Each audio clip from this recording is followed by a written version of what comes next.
InsyaAllah malam ni kita sambung tajuk baru malam ni, iaitu syarat sah ijab qabul. Kita akan masuk tajuk baru. Dah selesai pengenalan ijab qabul. Pengenalan ijab qabul kita dah bincang. Kita akan masuk tajuk baru, itu syarat sah ijab dan qabul. Ijab dan qabul.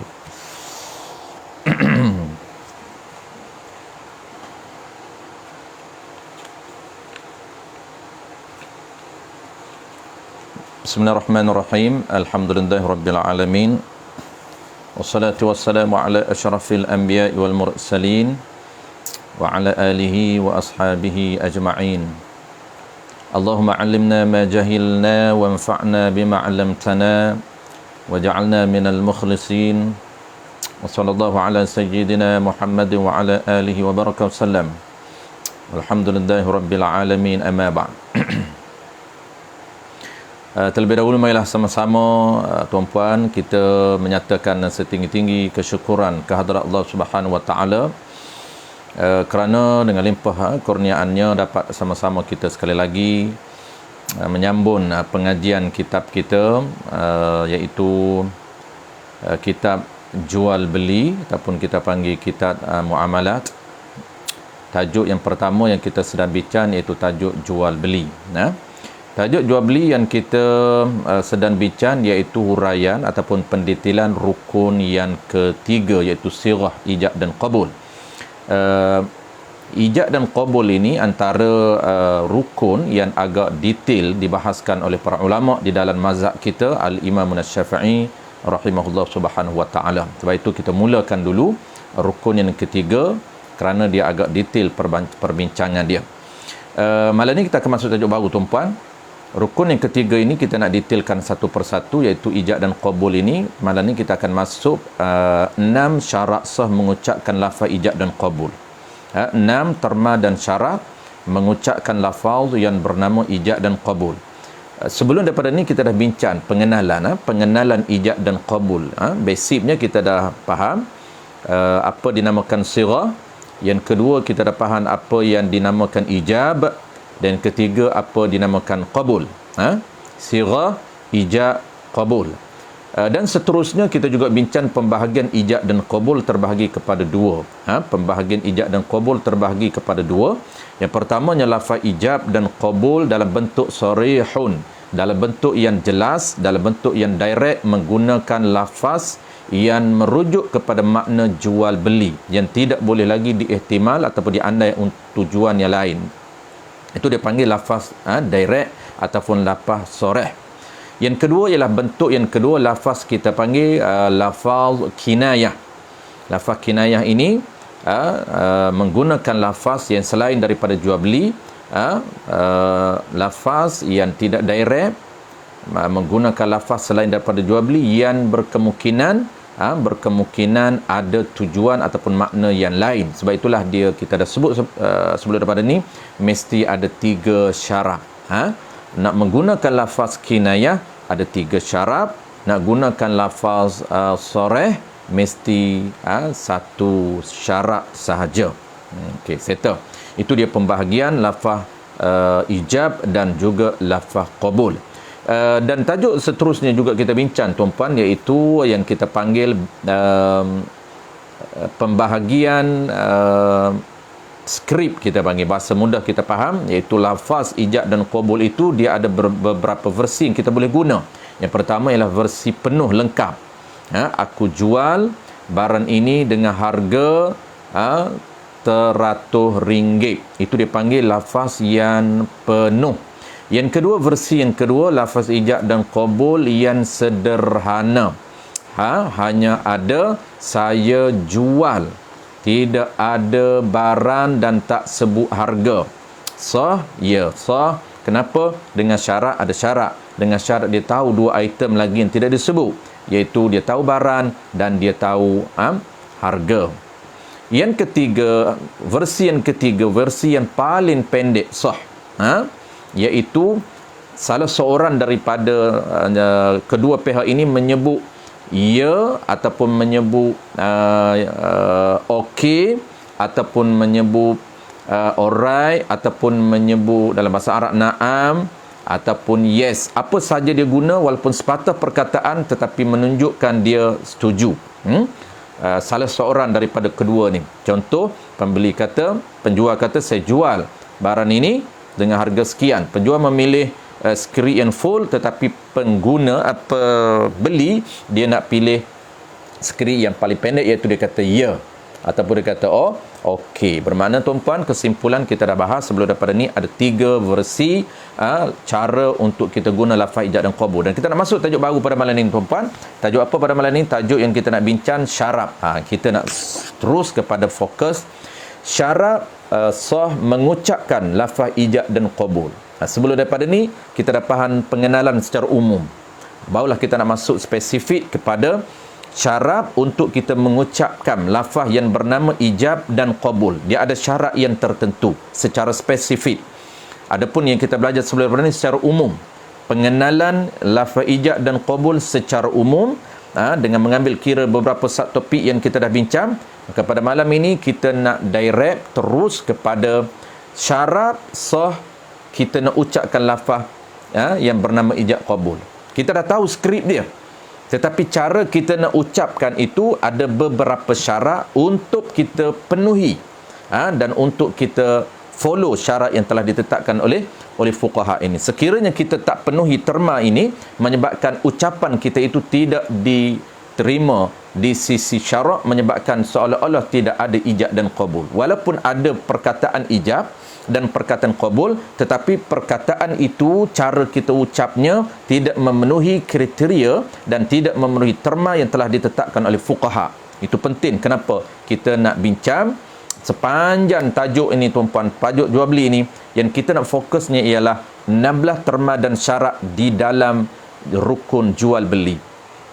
Kesimpulan semua 5 rukun ataupun 6 rukun ataupun kita panggil 3 rukun asas, 3 rukun ringkas, kesemuanya itu tuan-puan, yang pentingnya ialah kita nak tahu dan kita nak faham 16 terma dan syarat yang mesti kita ambil kira, mesti kita jaga, mesti kita follow untuk memastikan bahawa transaksi yang kita implement itu sah di sisi syarak. Itu cara untuk kita tahu bagaimana setiap transaksi itu sah ataupun tidak. Yang kita nak tahu sah ataupun tidak, yang kita kena ceklah terma dia. Baik, itu kesimpulan semua tuan-puan kita akan belajar sepanjang PKP ni. Kalau sempat insya-Allah 16 sahaja, tak banyak. 16 terma dan syarat merakumi 3 rukun asas ataupun kita panggil 6 rukun detailnya. Ke-6 rukun ini dia hanya ada 16 syarat sahaja yang dinyatakan dalam kitab kita ini. Dan ketika mana kita nak memilih jual beli yang sebenar, jual beli yang kita sebut sebelum daripada ada 3 pilihan. Ketika mana kita berada di lapangan, kita boleh pilih pilihan pertama, jual beli yang sebenar; pilihan kedua, jual beli mu'attah; pilihan ketiga adalah hebah.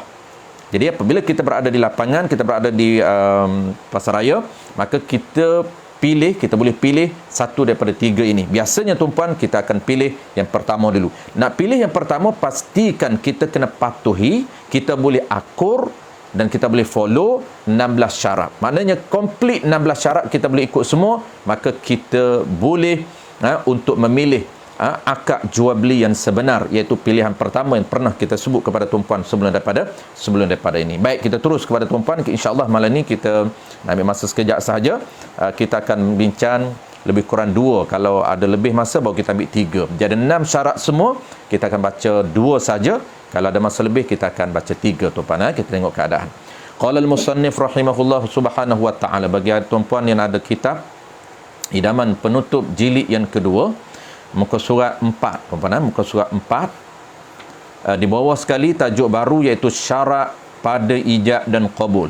Jadi syarat sah ataupun dipanggil terma dan syarat untuk Allah terima lafaz ijab dan qabul antara dua-dua pihak ini. Biar ada berapa terma yang telah ditetapkan oleh fuqaha? Ada 6. Yang kita nak bincang malam ni 2. Apa terma yang pertama? Qala al-musannif rahimahullahu ta'ala, syarat pada ijab dan qabul. Bahawa, jadi syarat ni dia panggil bermula syarat. Ini mubtada. Bermula syarat pada ijab dan qabul, iaitulah khabarnya, bahawa jangan diselangi antara kedua lafaz ijab dan qabul tu. Kita dah tahu ijab, pihak penjual, perkataan daripada pihak penjual kita panggil ijab, itu kita dah tahu. Perkataan di belah pembeli kita panggil qabul. Jadi keduanya itu antara ijab dan qabul. Apa syarat dia? Tidak boleh diselangi, tidak boleh cross antara ijab dan qabul itu dengan cakap yang lain, yani dengan perkataan yang lain. Yang lain tu yang tiada kena mengena dengan akad. Ini syarat pertama. Syarat pertama ni tuan-puan, antara lafaz ijab dan lafaz qabul, di tengah-tengah tidak boleh kita memasukkan perkataan yang lain selain perkataan yang lain tu yang macam mana? Yang tidak ada kena mengena dengan akad. Ataupun dipanggil dalam bahasa Arab, dipanggil apa tuan? Dipanggil kalamu ajnabi. Syarat ni disebut di dalam kitab Arab, dipanggil apa tuan? Alla yatakhallala bainal ijab wal qabul kalamun ajnabi. Tidak diselangi, syaratnya mestilah ijab dan qabul itu tidak diselangi oleh perkataan yang tidak ada kena mengena dengan akad, yang tidak ada kaitan dengan akad. Mana? Yang tidak ada kaitan dengan akad. Jadi kesimpulan syarat ni tuan-puan, syarat ini ni kesimpulan apa tuan-puan? Kita terus nak buat kesimpulan sebelum kita nak baca. Kemudian kita akan sambung baca balik supaya tuan-puan clear. Apabila kita baca, kita dah ada kesimpulan dan minda kita lebih cepat untuk kita faham. Jadi kesimpulan dalam terma yang pertama ni tuan-puan, antara lafaz ijab dan lafaz qabul jangan kita selangi dengan perkataan yang lain yang tidak ada kena mengena dengan akad. Ataupun yang kedua, jadi kesimpulan dia ada 3. Perkataan selain daripada 3 ini tak dibenarkan, menyebabkan dia akan terbatal ijab dan qabul kena mula lain. Melainkan yang boleh kita nak cross ialah 3 benda. Pertamanya tuan-puan, perkataan yang ada kaitan. Sebab itulah terma dia, jangan masukkan perkataan yang tidak ada kaitan dengan akad. Itu terma dia. Jadi apa yang kita nak simpulkan tuan-puan, kita tidak dibenarkan untuk mengucapkan perkataan yang selain daripada 3 benda ini. Kalau 3 benda ini boleh diucapkan di tengah-tengah antara ijab dan qabul. Apa dia?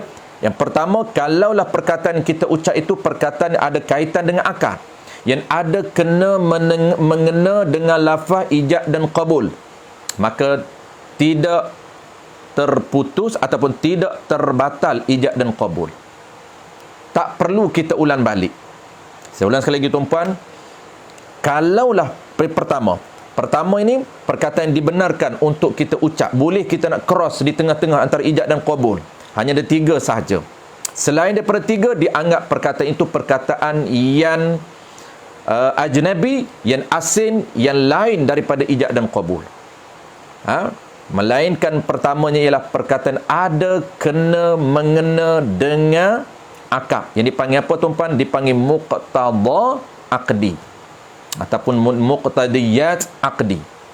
Kalaulah perkataan yang muqtada aqdi, perkataan yang ada kena mengena dengan akad, yang ada kaitan dengan akad, yang ada relate dengan akad, maka tidak membatalkan ijab qabul, tak perlu mula lain. Contoh macam mana tuan-puan? Contoh, apabila penjual kata saya jual beras ini ataupun barang ini dengan harga RM100, pembeli sepatut dia terus jawab. Sepatut pembeli kata saya beli dengan harga yang tersebut. Tiba-tiba pembeli kata apa? Pembeli kata, oi cantiklah beras ni. Oh, puas hatilah saya beli. Saya beli barang ini dengan harga 100. Sebelum dia ijab, dia must cross perkataan lain. Kalau dia cross perkataan itu ada kaitan dengan akad, sama ada kaitan dengan akad itu berkaitan dengan barang, dia sebut tu barang, ciri barang, ataupun dia sebut itu ciri duit, ciri price, harga. Bermakna kalau dia menyebut ciri-ciri barang dan ciri-ciri duit, bermakna itu ada kaitan dengan lafaz ijab dan qabul, tidak memutuskan. Tidak terbatal ijab dan qabul. Contoh yang kedua tuan, ada kaitan. Kita tanya, Ban, tembikai ni berapa sekilo? Dia kata RM5 sekilo. Kita timbang. Apabila kita timbang 5 kilo. 5 kali 5, RM25. Sebiji RM25 tembikai. Lalu dia kata kat kita, okey. Kita kata okey lah. Bolehlah 25 pun. Mahal ni, 25 pun boleh. Apabila dia cakap, kita bagi duit kat dia, lalu penjual kata, saya jual tembikai ni, Bang. Dia pilih yang versi sederhana. Dia tak sebut harga. Sebab dia dah tahu harga berapa. Kita pun jawab, sepatut kita jawab, saya beli ataupun saya beli tembikai ini dengan harga RM25. Tiba-tiba kita rasa tak puas hati. Ni maksud tak puas hati ni, kita reda, kita nak juga, cuma saja nak merunguk. Kita kata, mahal lah tembikai ni, sampai RM5 sekilo. Kak lain tu RM4 je sekilo. Lepas dia kata, saya belilah dengan barang dengan harga yang tersebut. Sebelum dia jawab saya beli, dia cross dulu dengan perkataan lain. Perkataan itu ada kaitan ataupun tidak dengan ijab, dengan qabul, dengan akad? Jawab dia ada kaitan. Kenapa? Dia menyebut tentang ciri-ciri barang ini mahal. Maksud mahal itu ada kaitan dengan akad. Kenapa? Akad barang. Barang yang diakad itu katanya mahal. Bermakna tidak terbatal ijab dan qabul. Ini pengecualian yang tak batal ijab qabul. Yang pertamanya tuan-puan, sekiranya lafaz kita masukkan di tengah-tengah ijab dan qabul lafaz yang ada kaitan dengan akad. Dipanggil dalam kitab Arab tuan-puan, dalam kitab Abu Jarmi ataupun dalam kitab I'anatul Talibin, ataupun dalam kitab yang ketiganya ialah kitab Taqrir As-Sadidah, dipanggil muqtada aqdi ataupun muqtadiyat aqdi. Akad lafaz yang ada kaitan dan kena-mengena dengan akad. Settle. Kita dah bagi dua contoh tadi. Ini pengecualian pertama yang tidak terputus. Kita boleh cross di tengah-tengah tu. Tak perlu ulang balik. Tak perlu ulang kena ijab balik. Kalau terbatal ijab qabul tuan-puan, tak sah ijab qabul, kena ulang balik. Itu status dia. Penting ijab qabul ni. Nak tahu tuan-puan, buah dan minda kita sama dengan ijab qabul nikah kahwin. Sama. Tidak ada beza.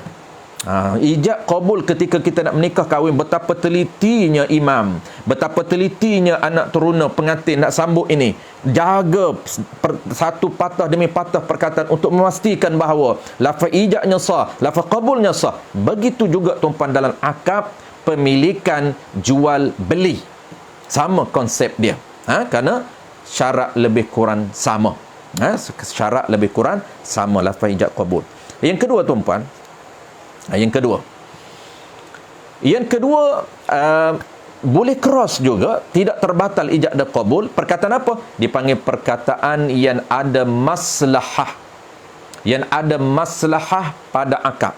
Yang ada kepentingan pada akad. Yang ni kita menyatakan cross itu memasukkan perkataan yang ada kepentingan, yang ada interest pada akad kita. Kepentingan ini pada syarak, bukan pada kita. Kepentingan pada syarak. Yang syarak telah menetapkan beberapa kepentingan dalam akad untuk menjaga kedua-dua belah pihak. Antaranya apa tuan? Antaranya ialah contoh yang diberikan oleh para ulama, antara maslahah akad ini, yang pertamanya ialah khiyar. Yang pertamanya khiyar, memilih sama ada jadi ataupun nak cancel jual beli. Ini termasuk di dalam maslahah akad, termasuk dalam kepentingan akad yang telah ditetapkan oleh fuqaha, yang ditetapkan oleh syarak dalam usaha untuk menjaga kedua-dua pihak, menjaga hak kedua-dua pihak, menjaga keadilan kedua-dua pihak, penjual dan pembeli. Boleh pulang balik, orang panggil money back guarantee kalau pada hari ini.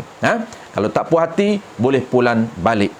Itu dipanggil khiyar. Maka kita masukkan lafaz khiyar di dalam akad kita. Sah ke tidak sah? Jawab dia sah. Kenapa? Kerana lafaz khiyar itu termasuk di dalam akad, di dalam kepentingan akad. Mana contoh tuan-puan? Contoh dia, Penjual kata dia dua-dua ni tuan-puan boleh memilih khiyar ataupun salah seorang boleh memilih khiyar. Dia tak mestinya dua-dua mesti pilih ataupun tak mestinya salah seorang. Tidak, boleh pilih dua-dua ataupun salah seorang daripada dua boleh memilih khiyar. Khiyar ni kita akan belajar tuan-puan, ada 3 khiyar dalam mazhab kita Al-Imam Syafi'i, tajuk depan sekali, tajuk lepas daripada jual beli. Khiyar ini dia ada 3 khiyar. Dah pupus dah tuan-puan. Kalau ilmu jual beli pupus, ilmu khiyar lagi pupus. Khiyar ini apa dia tuan-puan? Pilihan yang Allah berikan. Ada khiyar yang auto, ada khiyar yang kena pilih.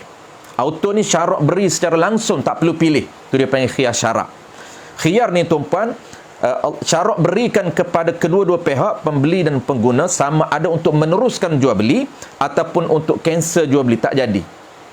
Ini syarak memberikan peruntukan satu undang-undang kepada dua-dua pihak ini untuk menjamin keadilan kedua-dua pihak. Apabila dia rasa macam tak sesuai dia guna produk ni ataupun maka dia nak pulan balik, boleh sekiranya dia memilih khiyar syarak. Jadi ada khiyar majlis, dia boleh cancel dalam majlis.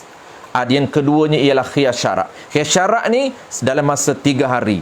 Kalau dia pilih, kalau dia tak pilih tak boleh cancel. Kalau dia pilih tuan-puan, kalau dia pilih khiyar syarak dalam akad, maka dibenarkan di dalam peruntukan undang-undang muamalah untuk orang yang memilih khiyar boleh hantar balik barang ataupun duit. Jadi dalam tempoh khiyar, tempoh 3. Apabila habis khiyar, maka auto jadi lazim atau auto jadi mu'tamad, tak boleh lagi hantar balik. Tak dibenarkan lagi oleh syarak untuk hantar balik. Kenapa? Kerana dia dah habis tempoh khiyar. Kalaulah dia tak pilih khiyar, keluar saja daripada majlis akad, majlis cashier tu, keluar saja majlis cashier, majlis akad, maka tidak lagi dibenarkan untuk dihantar balik barang yang dia tak rasa tak puas hati, melainkan ada satu khiyar, nama dia khiyar aib. Dengan sebab rosak barang itu dia boleh hantar. Dengan sebab rosak barang itu dia boleh hantar. Dia ada 3 khiyar dalam mazhab kita Al-Imam Syafi'i. Nanti kita akan belajar ke datang. Jadi contoh macam mana dia masukkan lafaz khiyar yang tidak membatalkan lafaz ijab qabul. Saya jual kereta ini dengan harga 50,000. Pembeli jawab, penjual dia tak pilih khiyar, senyap dia tak pilih khiyar. Tetapi pembeli yang memilih khiyar. Pembeli berkata, saya beli kereta ini dengan harga yang tersebut ataupun harga 50,000, saya pilih khiyar selama 3 hari. Ataupun dia pilih, saya pilih khiyar syarak.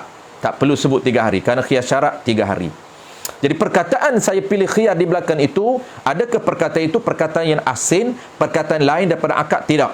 Perkataan ini perkataan yang termasuk di dalam kepentingan akad yang dibenarkan oleh syarak untuk memasukkan dalam ijab qabul yang tidak membatalkan ijab qabul. Baik, satu tuan-puan. 2. Dia ada 3 semua.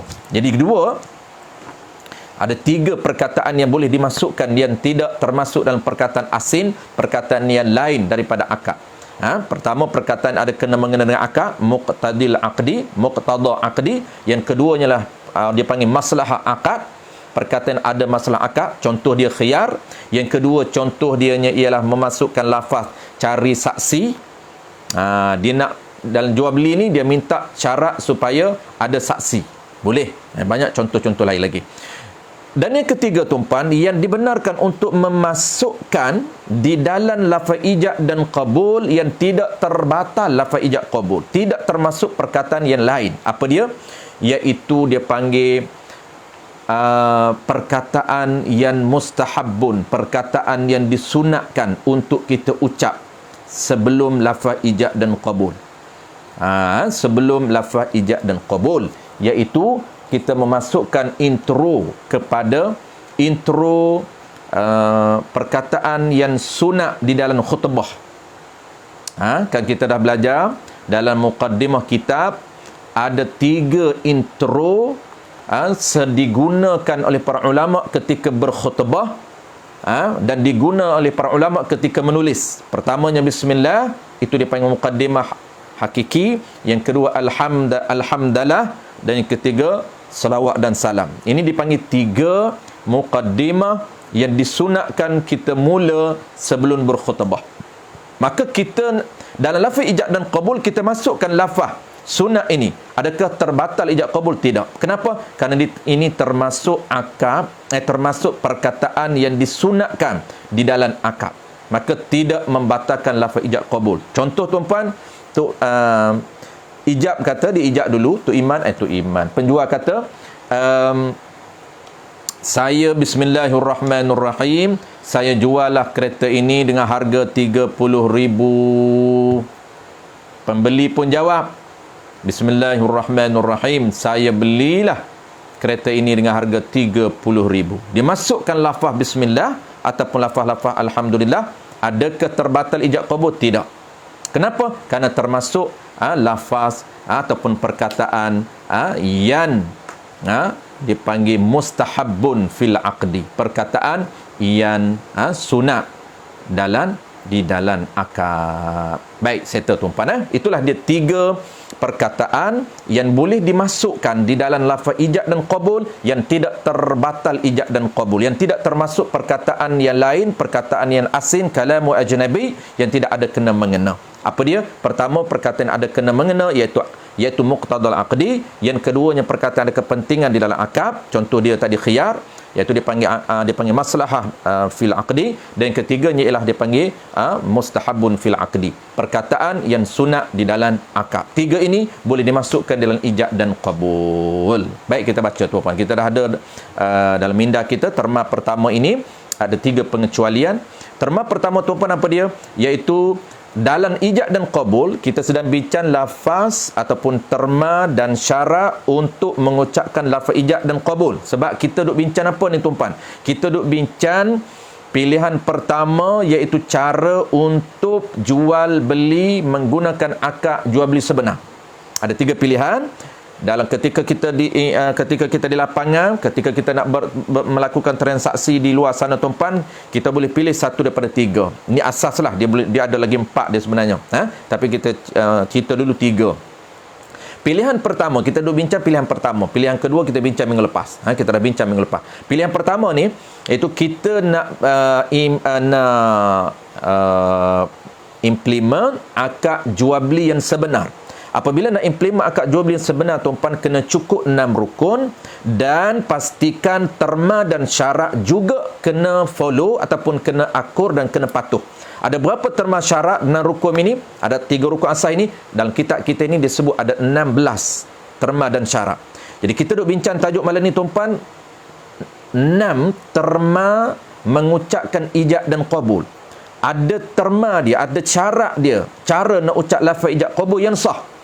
Syarat pertama, kita bincang 2 je malam ni tuan-puan. Apa syarat pertama? Syarat pertama, jangan memasukkan dalam lafaz dan ijab qabul ni, antara ijab dan qabul tidak dibenarkan memasukkan perkataan yang asing yang lain selain daripada 3.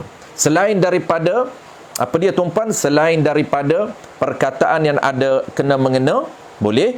Yang kedua, selain daripada perkataan yang ada kepentingan akad, boleh dimasukkan. Yang ketiga, selain daripada perkataan yang disunatkan kita masukkan dalam akad, boleh.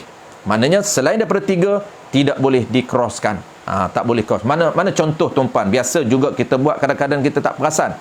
Penjual kata, kita ada aim dalam hati kita. Ingat tuan-puan, saya dah beritahu sebelum daripada ni, apabila kita masuk kedai, kita berada di mana-mana, pasar raya dan sebagainya, kita kena decide dulu, aku ni nak pilih jual beli mana ni. Kita cuba dulu. Biasanya kita akan pilih, aku cuba dulu jual beli yang sebenar, yang ada lafaz ijab qabul. Yang ada lafaz ijab qabul yang sempurna 16 syarat, sempurna 6 rukun, dan sempurna 16 terma dan syarat. Maka kita nak cuba apa? Nak cuba implement jual beli yang sebenar.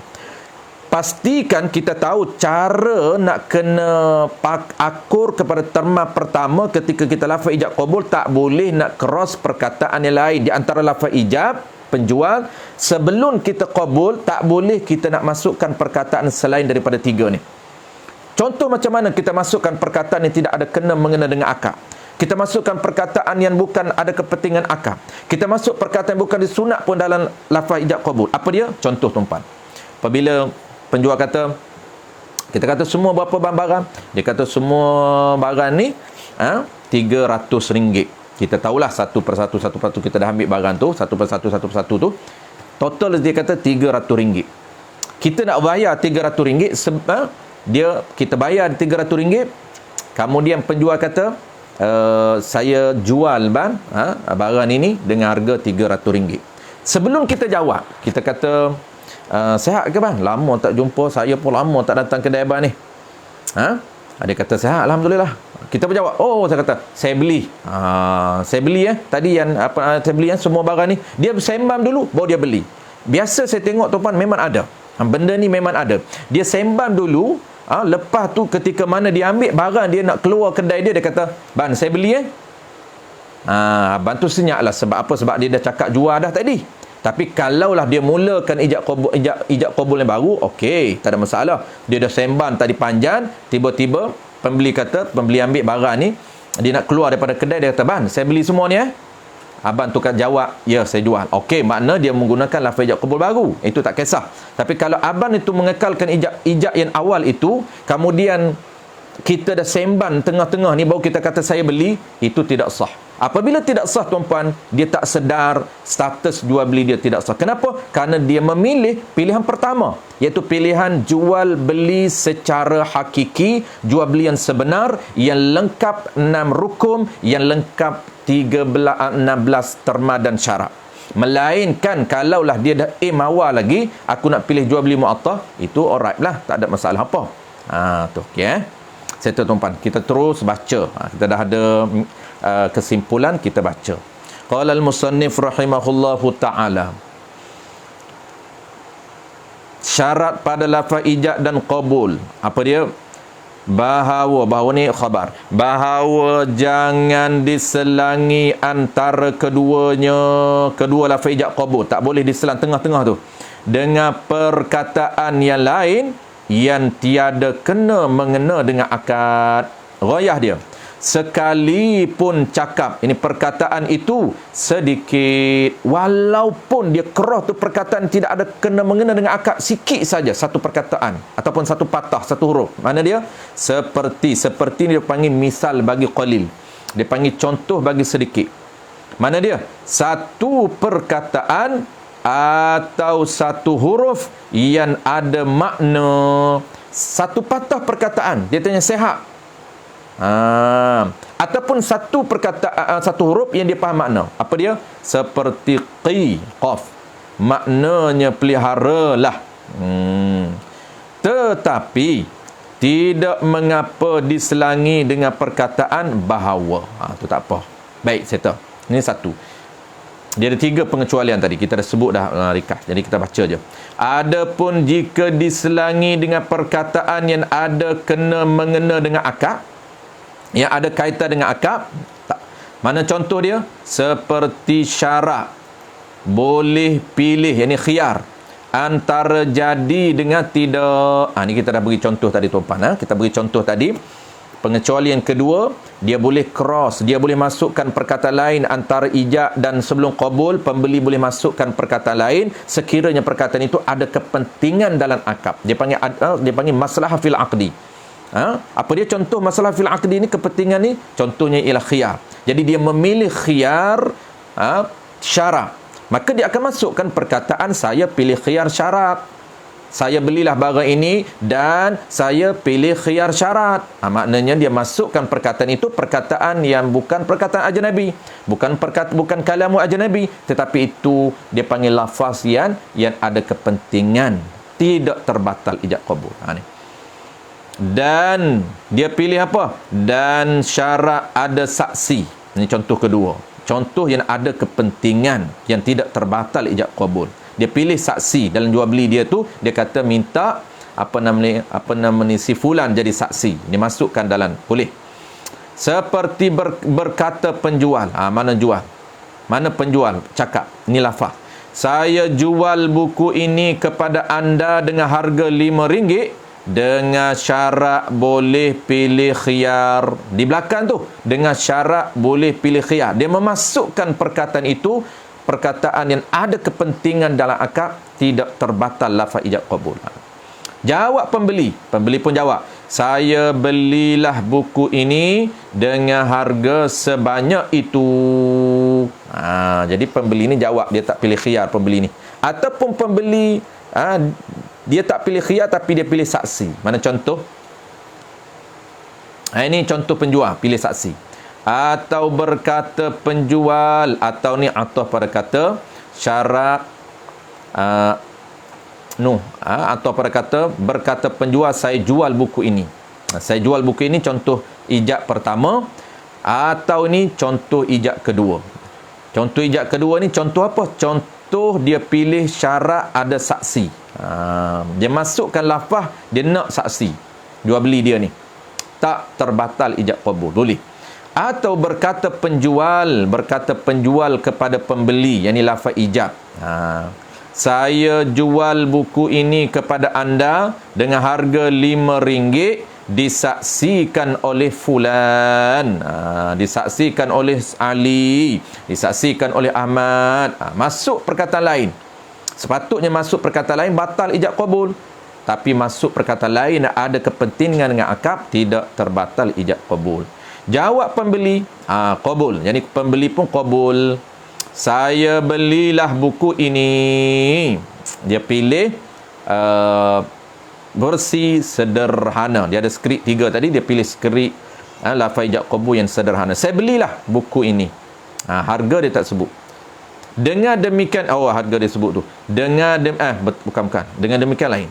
Saya belilah buku ini. Sekat tu saja lafaz ijab qabul.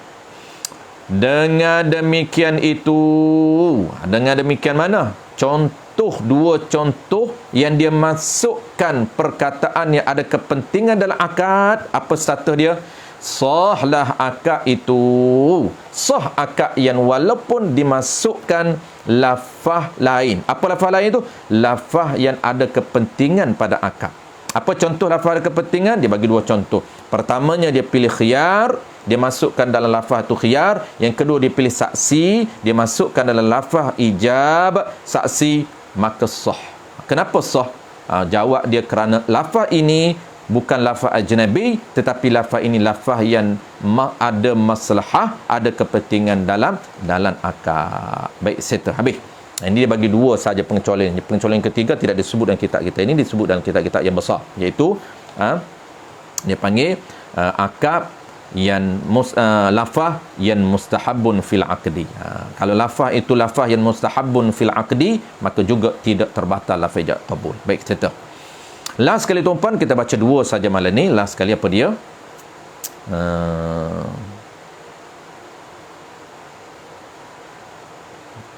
Baik, yang kedua, kita expresskan sikit yang kedua ni. Kalau ada penambahan saya akan minggu depan, sebab kita masa dah hampir 1 jam. Kita nak break sebelum 1 jam tu pana. Kita nak ambil masa sikit saja sebab setiap minggu kita adakan kuliah.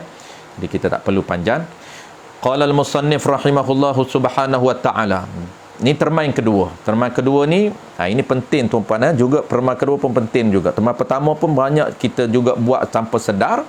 Kita pilih, mungkin kita tak berlakulah. Kadang-kadang orang lain mungkin juga berlaku, sebab saya biasa depan kita tengok ada orang sembang dulu, sembang lepas tu baru dia akad jual beli. Akad jual beli itu maksud apa? Maksudnya selepas penjual itu ijab baru dia sembang. Tapi kalau dia sembang awal, itu tak kisah. Dia lepas dia sembang baru dia ijab qabul, itu tak menjadi isu. Baik. Yang kedua apa tuan-puan? Yang kedua juga penting. Qala al-musannif rahimahullahu ta'ala, bahawa tiada, ni terma yang kedua, nak ucap lafaz ijab qabul tu mesti akur kepada terma ni. Apa dia? Bahawa tidak diselangi antara keduanya.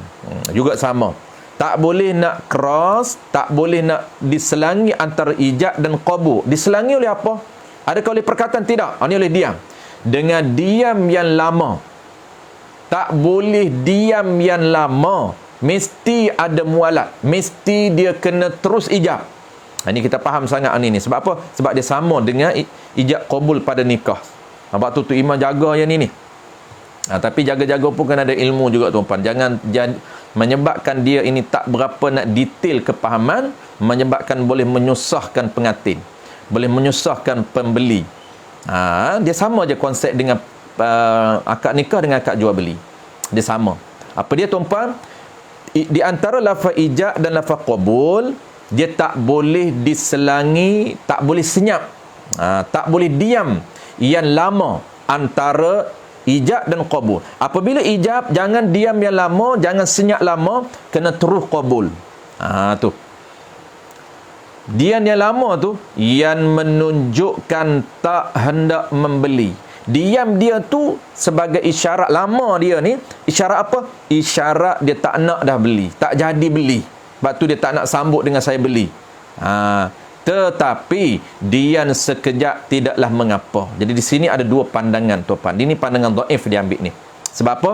Sebab di sini pandangan dhaif ini tak terlampau cepat sangat. Sebab dia kata maksud lama tu apa? Maksud lama dia senyap dia itu lama yang menunjukkan, yang kita tengok gaya dia ini, gaya yang tak nak, tak jadi beli. Ini agak lama sedikit pada uruf. Ini qaul yang dhaif. Maksud apa qaul ini dia agak lama sikit? Maksudnya apabila penjual kata saya jual barang ini dengan harga RM100, dia senyap duk fikir lagi. Nampak gaya dia ni, gaya tak jadi beli, nak cancel beli. Sebab 2-3 minit duk fikir. Tu. Ia lama mana yang menunjukkan ataupun isyarat tak hendak membeli, yang ni tak jadi nak beli. Tu lama dia tu. Ini qaul dhaif. Adapun qaul mu'tamad tuan-puan disebut di dalam kitab Al-Bujairmi Iqna. Dia kata apa tuan-puan? Lama qaul yang mu'tamad, maksud lama masa ini kena tahu dhabit dia. Dia panggil dhabit, catatan maksud lama. Dia mesti cepat di situ. Jangan selang lama. Maksud qadar mana yang kita nak kena faham. Ini yang saya sebut tadi, mesti ada ilmu. Tok Imam pun. Jangan kesian kepada anak pengantin. Tok Imam terlampau nak ekspres sangat. Sebenarnya tak terlampau ekspres sangat. Jadi macam mana? Okey, tengok.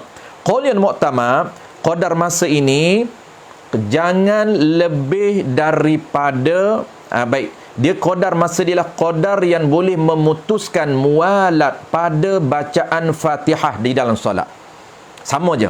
Kita belajar tuan-puan, di dalam solat bacaan Fatihah. Fatihah ini tuan-puan, di antara ayat demi ayat dia ada mualat. Dia tak boleh berhenti lama. Alhamdulillahirabbil alamin. Ar-Rahmanur Rahim dia kena mualat. Apa maksud mualat? Berturut-turut. Jangan diam yang lama. Maksud diam lama ni apa dia? Iaitu diam yang lebih daripada qadar bernafas. Qadar sekali tarik nafas. Sebab tu dalam kitab Bujarmi dia kata apa? Dalam kitab Bujarmi dia kata innahu biqadri ma iaitu yaqta'ul qira'ati fil Fatihah wa huwa az-zaidu ala suqtatin tanaffus. Jadi dalam kitab Bujarmi dan disebut juga dalam kitab Hasyiah I'anatut Talibin. Sama tuan-puan, iaitu apa dia? Qaul yang mu'tamad. Ini qaul mu'tamad. Qaul yang mu'tamad antara ijab penjual nak qabul kita ini jangan lebih. Kita kena terus qabul, kena terus saya beli. Jangan lama. Lama tu lebih daripada apa? Jangan lebih daripada masa apa tuan-puan? Masa sekali tarik nafas. Tu dia panggil tanafus, saqtah tanafus. Waqaf untuk berhenti tuan-puan. Dalam solat kita membaca Fatihah, dia wajib mualat. Apa maksud mualat? Jangan diam yang lama antara ayat Fatihah dengan ayat yang lain. Jangan lebih daripada qadar apa? Qadar bacaan, qadar tanafus. Dia panggil qadar berhenti untuk tarik nafas. Waqaf dibenarkan. Itulah dia panggil waqaf. Apa dia waqaf? Waqaf ni berhenti. Berhenti sekadar waqaf. Apa maksud berhenti sekadar waqaf? Sekurang-kurang sempat masa dia sekali dia tarik nafas. Sambut Ar-Rahmanur Rahim. Waqaf. Maliki Yaumiddin. Tu sekadar dia sempat dia tarik nafas. Kalaulah dia nak tarik nafas, tak wajiblah dia tarik nafas. Maksudnya kalaulah dia nak tarik nafas, sempat sekadar dia tarik nafas. Tu dia panggil saqtah at-tanaffus. Wa huwa zaid. Jangan lebih daripada saktah, daripada berhenti untuk kita sekali kita tarik nafas. Ini qaul yang mu'tamad. Jadi antara penjual kata saya jual barang ini, jangan kita diam lama. Kalaulah kita waqah dah lebih dah kita sekali waqah, maka mesti kita ulang balik. Maksud suruh penjual tu kena cakap balik, baru kita sambung balik. Kenapa? Kerana terbatal. Lebih masa soqala tanafus, batal. Baik, saya tuan-tuan, kesimpulan terma yang kedua ini mudah saja, iaitu jangan antara ijab dan lafaz qabul jangan diselangi dengan diam yang lama yang lebih daripada qadar sakatah ataupun berhenti untuk menarik, untuk bernafas. Ini qaul yang mu'tamad. Adapun qaul dhaif, tuan-tuan, dalam kitab kita ini disebut qaul dhaif, iaitu masa yang berhenti tu lama sangat, dia berhenti tu isyarat menunjukkan dia tak jadi. Ini bukan kira qadar tanafus, tetapi lebih daripada qadar tanafus beberapa saat atau beberapa minit, sehingga nampak gaya dia ni dah tak nak membeli, tak jadi beli. Maka itu dia, kalaulah dia sebut juga, dia kena ulang balik. Dah lama pada uruf. Ini qaul yang dhaif dalam kitab kita ini. InsyaAllah tuan-puan, kita akan sambung yang ketiga, terma ketiga, terma keempat akan datang minggu depan. Kita akan completekan minggu depan 2 lagi. Dia ada 6 terma dan cara untuk kita lafaz ucap ijab dan qabul. InsyaAllah kita akan sambung yang ketiga dan keempat minggu depan. Baik, kita nak jawab soalan. Ada soalan daripada Ustaz Roy kita.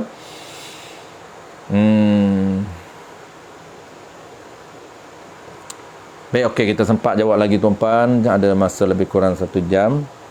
Maksudnya kita belum sampai 1 jam lagi. Apa soalan dia? PKP ni rambut orang laki-laki makin panjang. Soalan. Kita jawab soalan yang pertama dulu.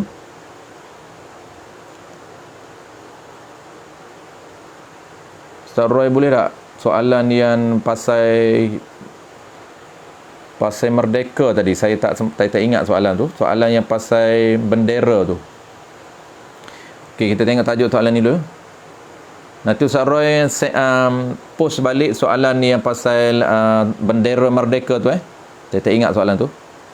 Baik, soalan ni apa? Bulan merdeka ni banyak. Dia ada. Bulan merdeka ni banyak bendera Malaysia digantung. Maka ada bendera yang tercabut di tepi-tepi jalan akibat hujan atau angin.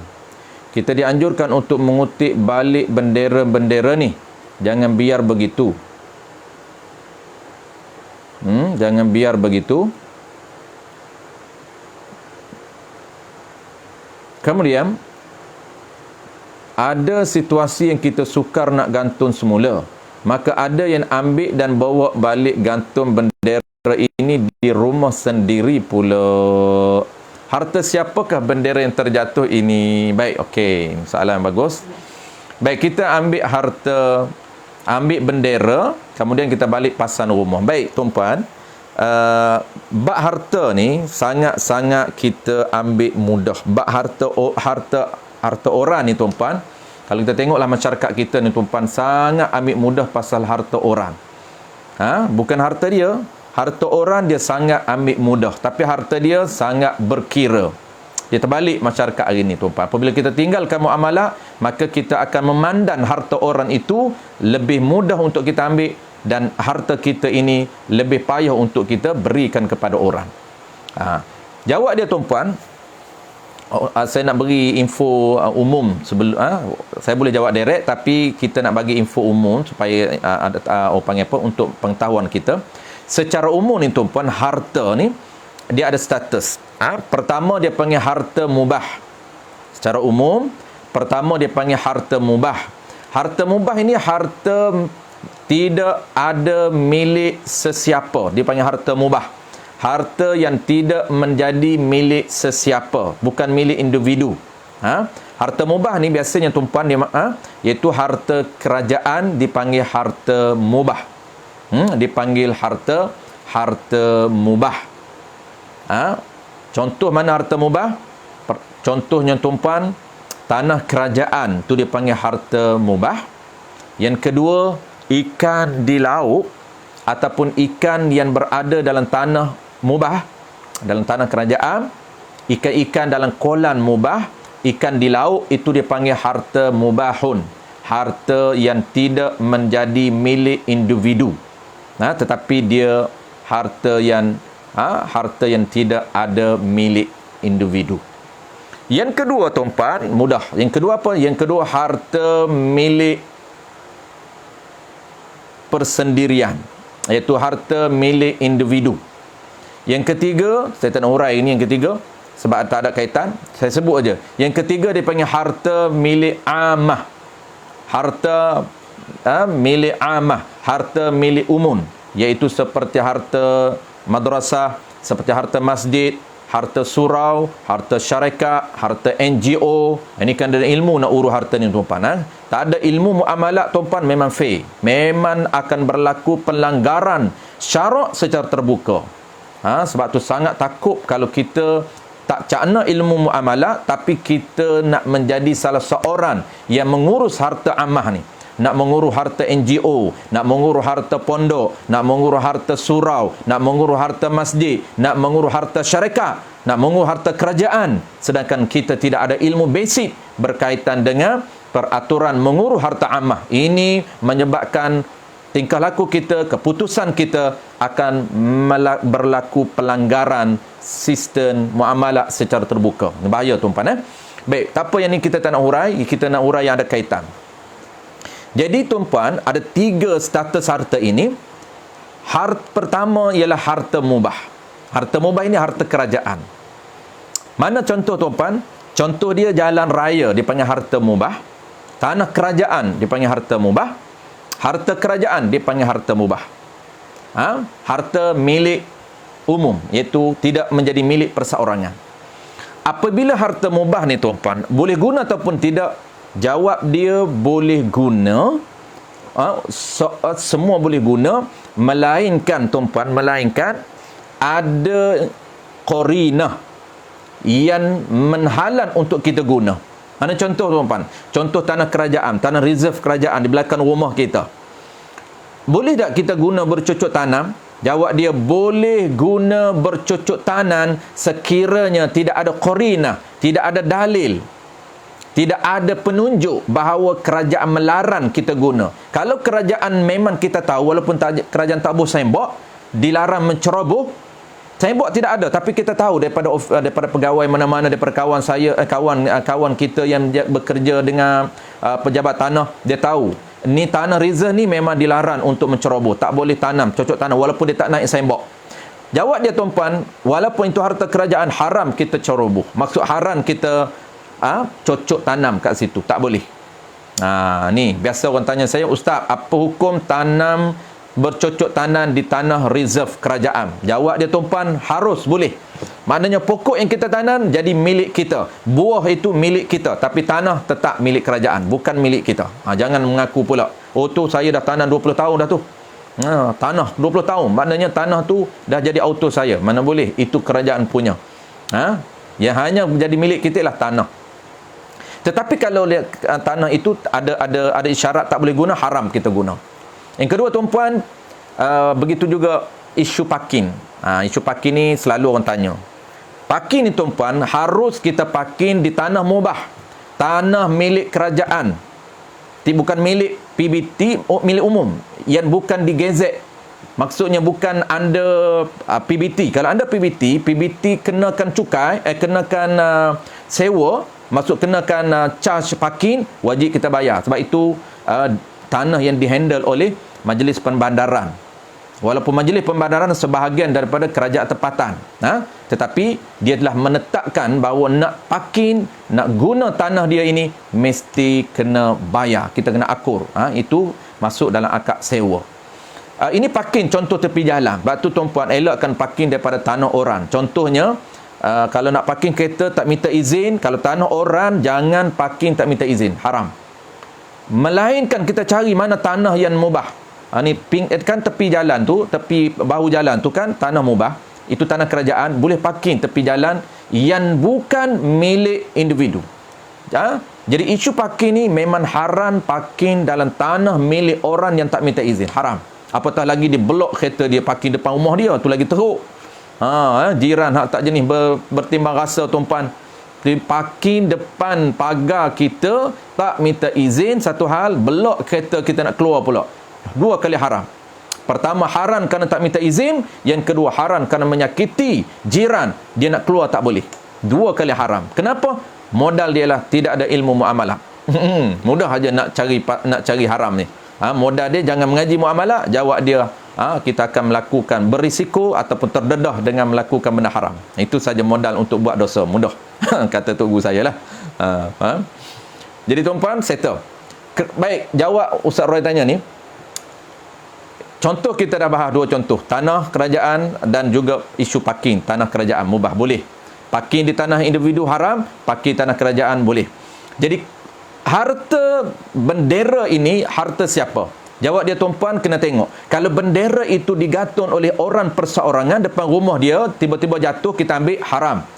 Kenapa? Termasuk mencuri harta individu. Mencuri haram. Walaupun kita balik gantung rumah kita di atas nama petrolitik, juga haram. Kalaulah kita tahu itu milik kerajaan, sama ada kerajaan itu PBT dan sebagainya, itu milik majlis perbandaran. Maka apabila milik perbandaran, ada isyarat ataupun tidak, sama ada dia tulis tak tulis, tapi kita tahu tak boleh nak ambil untuk pasang di lain, mesti pasang di tempat tu saja. Kalaulah kita faham, saya tak tahu yang ni tuan-tuan kena survey lah. Kalaulah pihak kerajaan benarkan, kalau jatuh ambil pun kerajaan tak kisah pun. Sebab apa? Yang penting gantunglah di mana, maka dibenarkan walau kita gantung di mana pun. Sama ada gantung di depan rumah kita ataupun gantung di jalan raya juga boleh. Ini kita tak tahu yang ni. Saya tak boleh nak spesifikkan.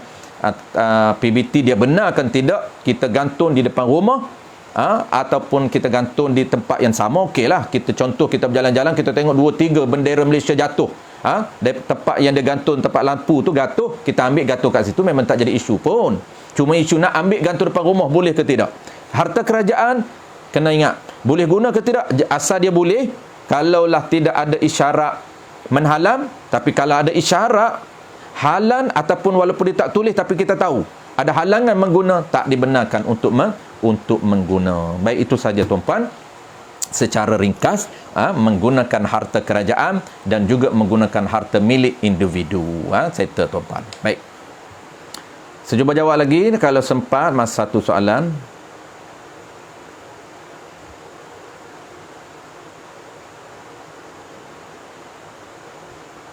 Yang tak sempat jawab, saya akan jawab bertulis tuan-puan. Saya akan jawab bertulis. Ada lagi tak? Ustaz Roy tadi. Masa lebih, saya tak nak ambil masa panjang. Bulan Merdeka ni banyak, manalah dia nak dia cepat lagi, cepat naik. Allahumma salli ala Muhammad. Dia cepat lari lah pula dah.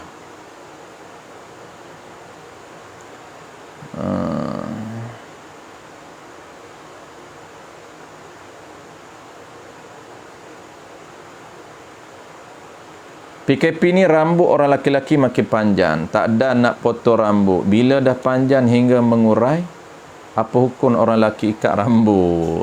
Adakah berdosa kerana nampak seperti perempuan? Ya. Dia jadi keumumnya tuan-puan, umumnya rambut panjang tu boleh, tapi jangan menyerupai perempuan. Haram. Kalau dia sanggul, dia ikat sanggul, haram. Kenapa? Kerana sanggul tu, ikat dan sanggul itu dipanggil apa? Dipanggil eksklusif untuk perempuan. Itu cara rambut panjang orang perempuan, dia sanggul, dia ikat dan sanggul. Maka kita tak boleh menyerupai orang perempuan. Baik, itu saja. Yang lain saya cuba jawab dalam jawab bertulis kalau saya sempat, sebab masa dah lebih, saya tak nak ambil masa panjang. InsyaAllah yang saya tak jawab lagi tu, saya akan jawab secara bertulis. Maksudnya saya akan cuba respon, masa saya free saya akan respon soalan tuan-puan. Mudah-mudahan ada kesempatan masa. Jadi terima kasih banyak kepada tuan-puan, terima kasih kepada pihak penganjur kita, terima kasih kepada tuan-puan yang sama-sama mengimarahkan program pengajian ulang kaji kita tajuk jual beli ini. Mudah-mudahan Allah berikan kepahaman kepada kita dan Allah berikan kekuatan kepada kita untuk beramal dengan ilmu muamalat ketika mana kita berada di lapangan, dan juga tekad kita, niat kita. Salah satunya ialah untuk, kenapa kita belajar?